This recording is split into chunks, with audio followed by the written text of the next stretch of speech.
Hello. Hi, my name is Bess Blessing, and today I would like to do a video to talk about being led by God. All right. Yeah, I am coming in here today because I want to share some amazing experience that I had some years ago that I felt it was a direction by God. Because the thing that came after that, obeying the voice of God, it's what brought me here today. It's where I am here today. So today's sermon, I call this sermon, today's story, it's when you are led by God, He gives you confidence, He gives you favor, and He gives you, how will I say it? Yes, confidence to do and, to understand what to do. All right. So this story that I want to share happened when I was 19 years old. And that's when I believed that I heard the voice of God. And even then, I was not a born again Christian. All right. I was not a born again Christian, but I needed a favor from God. I had just graduated from high school. I was looking for a job because I could not afford to go to the university. I'm originally from Nigeria. I was born in Nigeria, and I had just finished high school, got my grades, had a good grades to kind of like allow me to go into university. But my parents at that time could not afford it. And I needed a job desperately. You're a young girl, you need money. You cannot always depend on your parents. And they could not afford to send me to university at that time. So I had prayed and fasted. I remember fasting for 3 days to get a favor, to get a job. And after that 3 days, I didn't get a job. And I was a bit distraught because prior to that period, when I was really, really looking for a job, I think I'm going to put a pause on that because that is going to be a linking of the story. But in any case, I heard after that 3 days and several days later, I heard the voice of God telling me to go to a place in Port Harcourt. All right, I'm from Port Harcourt. There's a building called Waterline. It's in Port Harcourt, River State, Nigeria. And I heard this impression from God to go to this building and ask for the manager. And when I get to the manager, to inquire from the manager when the airline of the national of Nigeria was going to hire, and the airline was Nigerian Airways. When Nigerian Airways was going to hire, and I just followed. I listened to that voice, and I went to this place, and I inquired about the manager of that airline. And I remember being asked to go upstairs, so I climbed upstairs and looked for the manager, and I found him, and his name was Mr. Joe. So I asked Mr. Joe. I said, "Excuse me, sir, I would like to know when Nigerian Airways will be hiring, because that's exactly what the Lord told me to ask the man." So I asked him, and he said, "Oh yeah, Nigerian Airways will be hiring." And I said, "When?" He said, "On Monday." And on Monday is just the next week. And I was like, "What?" He said, "Yes." And he said, "Make sure that when you come early, because they're going to be hiring for flight attendants. And this is one of my dream jobs. I've always wanted to be a flight attendant." Okay. And prior to this day, I had traveled just a few months ago and went to Lagos to look for a job. And my experience was very horrible, painful, right? And I didn't want anything to do with that airline. I didn't even want to hear the name. So when I heard from God to go and look for this manager at this particular location, branch, building that has the Nigerian Airways office, I was a bit distraught. But I just followed that voice, like a confidence that said you should go. So he said, "Come the next Monday." So the next Monday I prepared and went to this water line and queued in a line. The line was amazingly long. Hundreds and hundreds of people turned out for this job because everybody's looking for a job, basically. So I turned up and queued on the line, and it got to my turn. It was late in the day, around 4 p.m. because I came in around 6 in the morning. I came in 6 in the morning to queue in for the interview that starts 8 o'clock. And I got called around that after 4, okay? And when I got called, I was interviewed. I remember those who interviewed me. Some pauses that I later were able to meet. Anyway, pause, reverse, erase that information I just gave you. But in any case, I don't know them. I didn't know those who interviewed me. I've never met them before. So they interviewed me, and then they told me that they're going to email. I mean, not email. There was no email in the 80s. They're going to send me a letter, and I should expect the letter in 2 weeks. So I went back home and was expecting my letter. 2 weeks came, and I didn't get the letter. I did not get the letter in the mail, and I was distraught. I was like, "Oh my God, these people haven't written me." So the voice said, "Go back to Waterline and ask the manager if they have hired." All right. So I went back to Waterline, and I found the manager, and I asked him, and I said, "Mr. Joe, I have not gotten my letter." And they said the letter is going to come in 2 weeks. And Mr. Joe said, "Okay, let me inquire why." I think he went into the office and he came back. He said, "Come back tomorrow. I'm going to let you know why, if they've hired." But apparently, well, I think Joe already knew they hired, but I don't know why he said I should come back the next day. So I came back the next day to meet Joe to inquire about the decisions of my interview.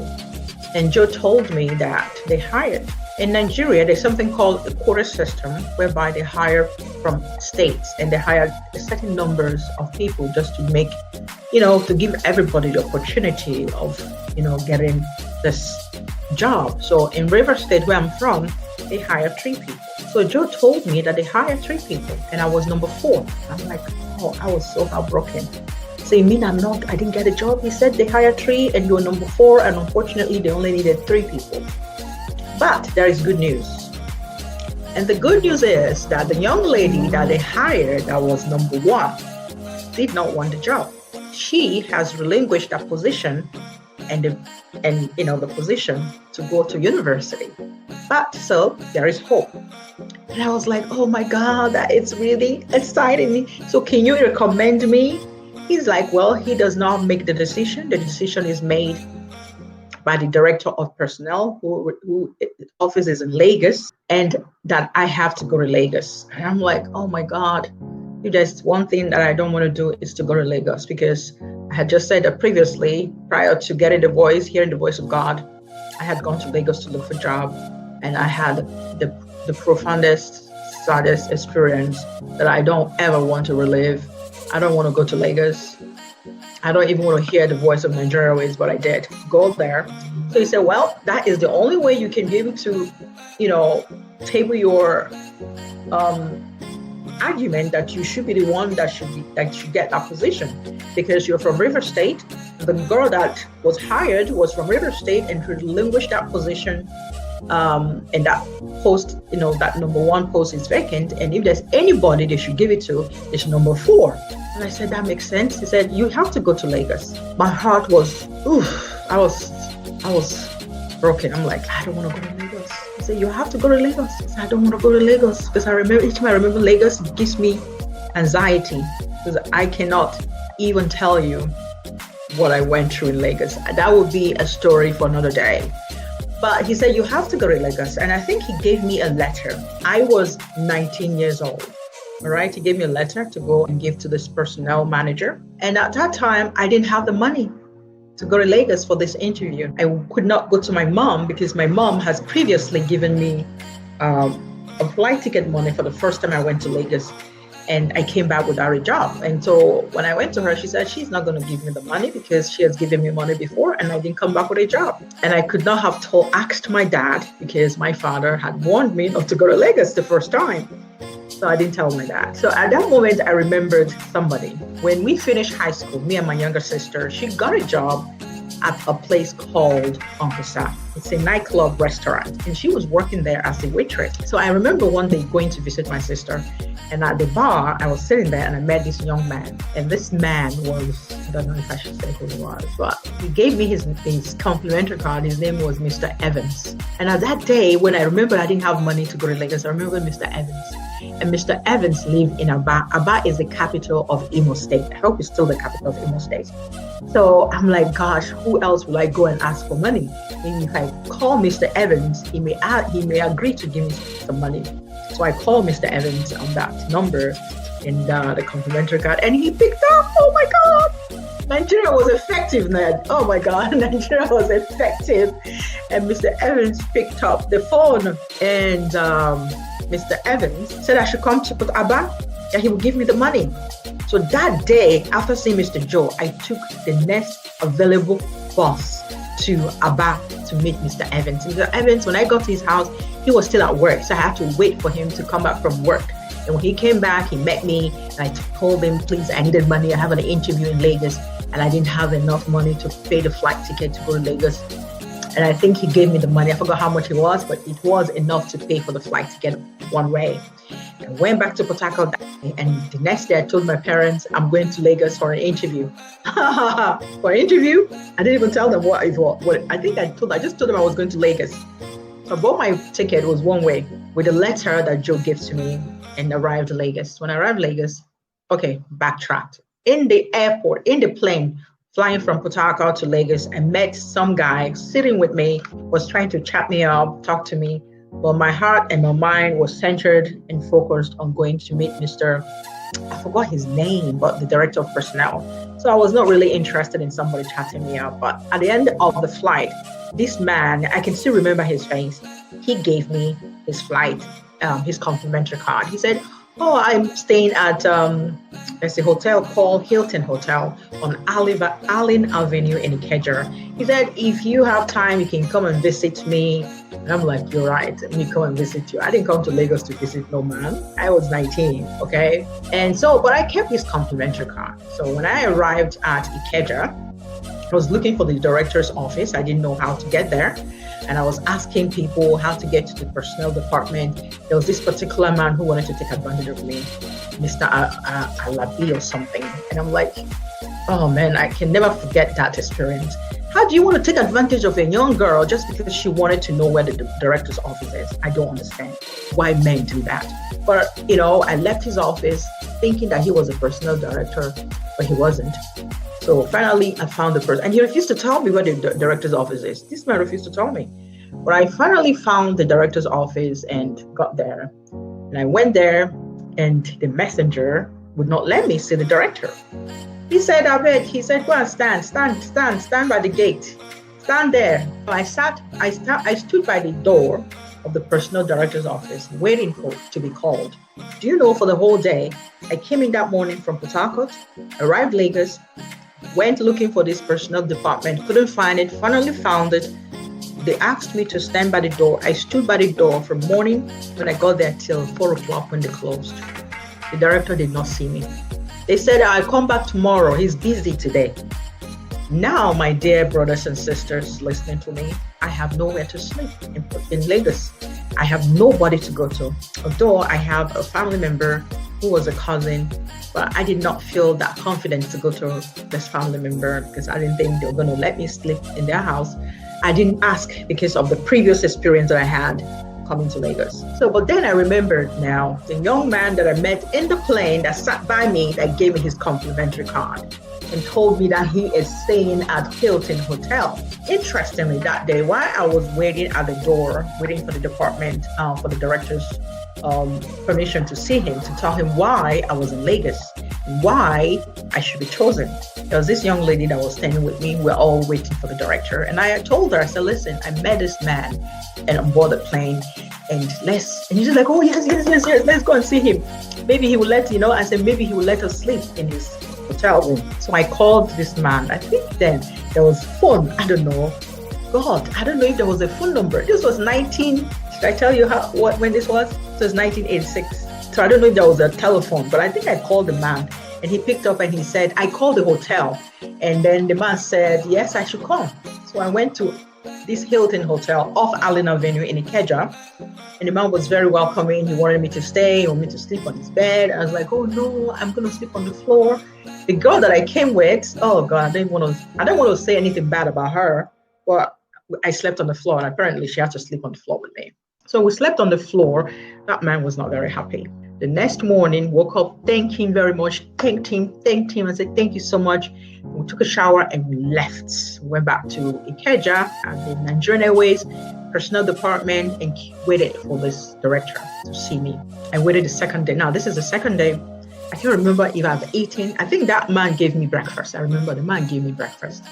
So I went back to the director's office and waited by the door, waited from morning till 4. This man did not see me. Do you know the director did not see me? He said, the manager came and told me, director is busy, come back the next day. Yes, 19-year-old girl looking for a job from Port Harcourt in Lagos, standing there. This is the second day. He's like, go back, come back tomorrow. So now the second day, I don't know where to sleep. There's nowhere to sleep. Where will I go? I can't go back to that hotel. I can't call that man again, knowing how he was not very happy that I did not sleep on the bed. Okay, he was not very happy. So I asked the young lady that was standing with me, I said, today now your turn, find out where we will sleep today. Then she's like, oh, I know somebody, I know a family member in somewhere, I don't know where it was, somewhere Abuja, where it was. And she's like, let's go there. So we took a bus and went there. It was very, oh gosh, like a ghetto. That place was horrible. It just reminds me of all the negative experiences I didn't want to ever remember again of my previous experience in Lagos. So, but we needed a place to sleep. So we went there and the family member allowed us to sleep. We slept on the floor. The next morning with mosquito buzzing our ears. Mosquito. And I remember, so the next morning we woke up, took a shower, and went back together to the personnel department office to wait again for the director. This is the third day. Now, the story and the title of my story today is that when you are directed by God, when God leads you, sometimes it may not make sense, but at the end of it, if followed, will lead to supernatural breakthrough. That is the title of my story. So the third day, I was there waiting. Oh God, I prayed the previous night. I prayed, God, please give me this job. I am a 19-year-old girl, not in college, not in the university, in Nigeria. Parents, not so wealthy. I needed a job. I prayed the previous night, period. Prayed with trepidation. And finally, waiting there for this personnel manager that refused to see us. Do you know this man refused to see me? Monday, the first day, second day, the man didn't see me. Third day, which was the third day, it was around 2 p.m. And guess who showed up at the door? I was at the door. I did not even go into the office. I was still at the door. Guess who showed up? Mr. Joe from Port Harcourt. Hi, are you here? I still haven't seen the manager. Still haven't seen the director. I said, no, I've not seen the director. I've been waiting. No, you see, you've not seen the director? I said, no, I've not seen the director. Okay, wait here. So Mr. Joe went into the office and started chatting with the director. Even I couldn't even peep. You understand? The director's office has the coolest air condition that when they open the door, oh my God, the air condition will just blow. And I would feel like trying to peek inside so the air condition will blow me. Because in Lagos, it's very hot, torridly, humidly hot. So, and that's where I stood. So this Mr. Joe went into the office of the director to see him. And after several minutes, maybe 30 or 30 something minutes, Mr. Joe came out and said, oh, come in. And now Joe had to introduce me to this director. And that was how I met the director. And they said, okay, go back. And I went out back to the door and waited. And later they came in. Something is itching my back. That's why I don't know what it is. They came back. The messenger came back with 2 envelopes. I can still remember the face of the envelope, white envelope. Gave one to me and gave one to that girl. The girl that was with me, I had met her when I was looking for the director's office when I came back when I flew in from Harcourt on the plane. Yeah, I met her. And that was how we became buddy. I was looking for the director. She too was looking for a job. So they gave me a letter of employment, and I opened the letter. I said, "Congratulations, Ms. Blessing. You've been hired as a cabin crew with Nigerian Ways." They get all the benefits, and one of the benefits of this being given this opportunity was a hotel. They gave me a hotel, my own hotel room to stay in. And guess what? A flight to get back to Port Harcourt, because when I came that day, when I came 3 days ago, I only came with a one-way flight ticket paid by Mr. Evans. So now I have a letter saying that going to the ticket office to get a ticket that will take me to Port Harcourt. Now I went into the hotel room, ordered the biggest rice. I remember ordering the biggest rice. I have food, I have water to bathe, I have, oh my God, air conditioned room that they've housed me in. And the next day, I went and got a ticket and flew back to Port Harcourt, because now part of being hired is like you're going to undergo a training. I think the training was 6 weeks. So they said I should go and come back to start my training as a cabin crew. I started the training, completed the training, passed the training, and became a flight attendant with Nigerian Airways. This was 1986. Yes, that was how I became a Nigerian Airways cabin crew. And this story really, it's about being led by God. And when you are led by God and you followed, you obey that instruction, there is always a supernatural breakthrough. So because of being hired with Nigerian Airways and working for Nigerian Airways, I was opportuned to travel all over Nigeria. And any airport, if there's airport in Nigeria, you name it, we supply domestic flights. After the 6 weeks training, past the 6 weeks training, which was very, very intensive. They train you on the planes, how to open the door, first class, how to distinguish wines. A lot of training. It was quite very, very intensive. So anywhere in Nigeria that has an airport, so I know most of the Nigerian states, most of them, Enugu, Port Harcourt, Kaduna, Kano, Gongola State. I don't think it's Gongola anymore. Yola, Katsina. Now it's a different state, but you name it, any state in Nigeria that has airports. So that was the opportunity of working for Nigeria Airways, and also in West African countries. Most of the West African countries we flew: Gabon, Libreville, Kenya, Nairobi, Guinea, Conakry, Ghana, Liberia, Morovia, you name it, we've been there. I've been there. London, Amsterdam, Rome, oh my God, America, United States, JFK. So because of this opportunity, I was opportune to travel quite extensively from 19 years old. So this is my story of when God leads you, it leads to supernatural breakthrough. And my intention was to really go to school. So after 4 years of flying with Nigerian Airways, I traveled to America. And I went to the United States of America. I went to the University of Illinois and got my bachelor degree in English creative writing, communication, and also got my master's in psychology and also master's in law. So you can see how God's direction is. God is just profoundly amazing. Well, it's not as easy as this 24 minutes that I just took to talk about the story. There's quite a lot of things that's happened. And I remember this story vividly because it's always good to be led by God. And if you want to be led by God, if you need to hear from God, fast and pray. And if there's anything you're looking for that you don't know how to go about getting it, fast and pray and wait on God to give you direction.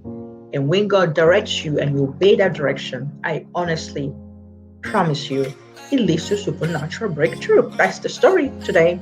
So I hope you've enjoyed it. I hope it have encouraged you, and I hope it motivates you to believe in God. And I hope sharing my story, kind of like inspires you, to believe in yourself and in God. Thank you, and have an amazing day.